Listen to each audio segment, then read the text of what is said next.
પાટણના રાધનપુરને જિલ્લો બનાવવા ઉઠી છે લોકમાંગ। રાધનપુરના ધારાસભ્ય લવિંગજી ઠાકોર મુખ્યમંત્રીને લખ્યું છે ભલામણ પત્ર। રાધનપુર જિલ્લા બનાવવા ધારાસભ્ય દ્વારા પત્ર લખી રજૂઆત કરાઈ છે। વર્ષોથી લોકોની રાધનપુરને જિલ્લો બનાવવા માંગ કરાઈ હતી। રાધનપુર શહેરમાં રેલવે તેમજ રોડ કનેક્ટિવિટી ધરાવતો વિસ્તાર હોવા છતાં પત્રમાં કર્યો છે ઉલ્લેખ। નેશનલ હાઈવે, ભારતમાલા માર્ગ અને સ્ટેટ હાઈવેથી જોડતો વિસ્તાર હોવાનું પણ પત્રમાં ઉલ્લેખ કરાયો છે। 50 કિલોમીટરની હદમાં આવતા તાલુકાના લોકો માટે રાધનપુર શહેર મહત્વનું સેન્ટર છે। રોડ, રસ્તા તેમજ ઇન્ફ્રાસ્ટ્રક્ચર તેમજ સરકારી તમામ કચેરીઓ પણ રાધનપુરમાં હોવાનો પત્રકમાં ઉલ્લેખ કરાયો છે। જિલ્લો બનાવવા તમામ પ્રકારની સુવિધા હોવાથી જિલ્લો જાહેર કરે તેવી માંગ કરાઈ છે। જે કેસયુ ગુજરાતી સાથે મનુ ઠાકર, રાધનપુર। બસ ખૂબ જ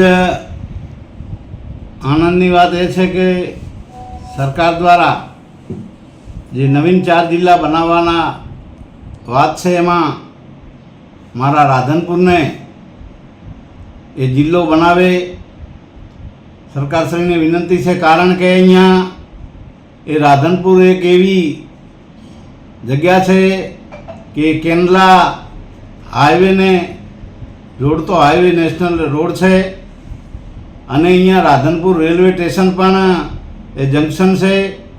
નવીન રેલવે સ્ટેશન પણ અહીંયા મંજૂર થઈ ગઈ છે। બીજી દરેક ડિપાર્ટમેન્ટની અહીંયા ઓફિસો મોજૂદ છે જેથી કરીને જિલ્લો બનાવવામાં ખૂબ જ સરળતા રહેશે।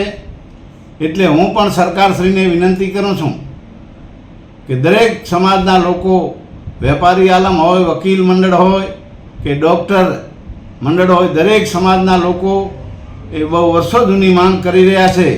તો મહેરબાની કરીને એ રાજ્ય સરકારને મારી વિનંતી છે કે રાધનપુરને જિલ્લો બનાવે જેથી કરીને લોકોના ખૂબ હિતની વાત છે। ઘણા ગામો પણ અહીંયા રાધનપુર શહેરમાં 100 ગામો રોજાના રોજ આવે છે। તો જેથી કરીને એ રાધનપુર જિલ્લો બને એવી તમામ વર્ગોની માંગ છે।